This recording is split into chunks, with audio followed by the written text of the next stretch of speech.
ଦେଖନ୍ତୁ ପ୍ରଥମେ ପ୍ରଥମେ ଦଳର ସଭାପତି ମାନ୍ୟବର ଶ୍ରୀଯୁକ୍ତ ନବୀନ ପଟ୍ଟନାୟକ ମହୋଦୟଙ୍କୁ ଅନେକ ଅନେକ ଧନ୍ୟବାଦ ଜ୍ଞାପନ କରୁଛି।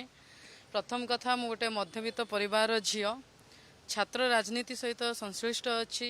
ରମାଦେବୀର ଏବଂ ଉତ୍କଳ ୟୁନିଭର୍ସିଟି ମୁଁ ଦୁଇଟା ଜାଗାରେ ଷ୍ଟୁଡେଣ୍ଟ ୟୁନିୟନ କଣ୍ଟେଷ୍ଟ ବି କରିଛି। ଆପଣମାନେ ମୋତେ ରାଜନୀତିରେ ଛୁଆବେଳୁ ବଡ଼ ବି କରିଛନ୍ତି। ତ ପ୍ରଥମ କଥା, ମୋ ଦଳର ସଭାପତିଙ୍କୁ ହୃଦୟରୁ କୃତଜ୍ଞତା ଜ୍ଞାପନ କରୁଛି ଏବଂ ଦଳର ସମସ୍ତ ବରିଷ୍ଠ ନେତୃତ୍ୱ ସମସ୍ତଙ୍କୁ ଧନ୍ୟବାଦ ଜ୍ଞାପନ କରୁଛି ଏବଂ ହୃଦୟରୁ କୃତଜ୍ଞତା ଜ୍ଞାପନ କରୁଛି।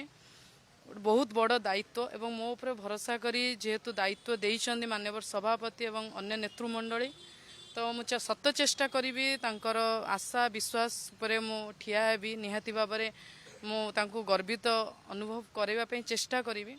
ଆପଣଙ୍କ ଜରିଆରେ ସବୁ ଗଣମାଧ୍ୟମକୁ ମୁଁ ଏଇଠୁ ଅନୁରୋଧ କରିବାକୁ ଚାହୁଁଛି, ମୁଁ ଆପଣମାନଙ୍କ ଦ୍ୱାରା ତିଆରି ହୋଇଥିବା ପିଲା, ତ ଆପଣମାନେ ସମସ୍ତେ ମୋ ସହିତ ଏଇଭଳି ଭାବରେ ଠିଆ ହେବେ, ଛାତ୍ର ସମାଜକୁ ଆଗକୁ ନେବା ଏବଂ ଓଡ଼ିଶାକୁ ବିକାଶ ପଥରେ ନବୀନ ବାବୁଙ୍କର ଯେଉଁ ସ୍ୱପ୍ନ ରହିଛି ଆଗକୁ ନେବା ପାଇଁ ଆମେ ଲଢ଼େଇ କରିବା। ଆଉ ଥରେ ବିଜୁ ଜନତା ଦଳର ଗ୍ରାଉଣ୍ଡରେ ଥିବା ଲକ୍ଷ ଲକ୍ଷ କର୍ମୀଙ୍କୁ ମୁଁ ବହୁତ ହୃଦୟରୁ ଧନ୍ୟବାଦ ଜ୍ଞାପନ କରୁଛି। ସବୁବେଳେ ମୋତେ ଭଲ ପାଇବା ଦେଇଛନ୍ତି। ଆଗାମୀ ସମୟରେ ମୋ ସହିତ ଏବଂ ମୋତେ ଭଲ ପାଇବା ଦେଇକି ଆଗାମୀ ସମୟରେ ଓଡ଼ିଶାକୁ ଆଉ ଦିପାଦ ନବୀନ ବାବୁଙ୍କ ସହିତ ତାଳ ମିଳାଇକି ନେବା ପାଇଁ ମୁଁ ଚେଷ୍ଟା କରିବି।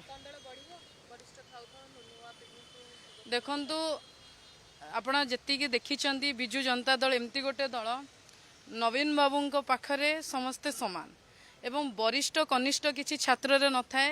ସମସ୍ତେ ଆମେ ଗୋଟିଏ ଜାଗାରେ ବନ୍ଧା ହେଇଛୁ। ଯେଉଁ ବରିଷ୍ଠମାନଙ୍କ କଥା କହୁଛନ୍ତି, ମୁଁ ସମସ୍ତଙ୍କ ସହିତ ଫୋନରେ କଥା ହେଇଛି। ସମସ୍ତଙ୍କର ଆଶୀର୍ବାଦ, ସମସ୍ତଙ୍କ ଭଲ ପାଇବା, ସମସ୍ତେ ଏକଜୁଟ ହେଇକି ଆମେ କାମ କରିବୁ, ଏଇଟା ଆମେ ସଂକଳ୍ପବଦ୍ଧ।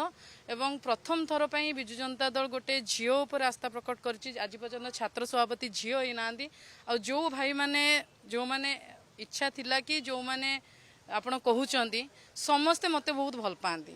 ଆପଣ ଯାହା କଥା ବି କହିବେ, ମୋର ସମସ୍ତଙ୍କ ସହିତ ସମ୍ପର୍କ ଭଲ, ସମସ୍ତେ ଭଲ ପାଆନ୍ତି। ଏବଂ ମୋ ସହିତ ବଡ଼ ଭାଇ ଚିନ୍ମୟ କୁମାର ସାହୁ ଯୁବ ସଭାପତି ଅଛନ୍ତି। ତାଙ୍କର ମୁଁ ଉତ୍କଳ ୟୁନିଭର୍ସିଟିରେ କ୍ୟାଣ୍ଡିଡେଟ୍ ଥିଲି, ଜେନେରାଲ ସେକ୍ରେଟାରୀ। ମୋ ଲାଷ୍ଟ ଇଲେକ୍ସନ୍ ହେଇଥିଲା। ତ ମୁଁ ଆଶା କରୁଛି ମୋ ନେତା ଏବଂ ଯୁବ ସଭାପତିଙ୍କର ଭଲ ପାଇବା ଏବଂ ମୋ ଦଳର ନେତାମାନଙ୍କର ଭଲ ପାଇବା ଆଶୀର୍ବାଦରେ ନିଶ୍ଚିନ୍ତ ମୁଁ କାମ କରିବି। ଦେଖାଯାଉ, ଆପଣମାନଙ୍କର ସହଯୋଗ ମୋ ସହିତ ରହିଲେ ନିଶ୍ଚିନ୍ତ ଆଗକୁ ଯିବି। ଧନ୍ୟବାଦ।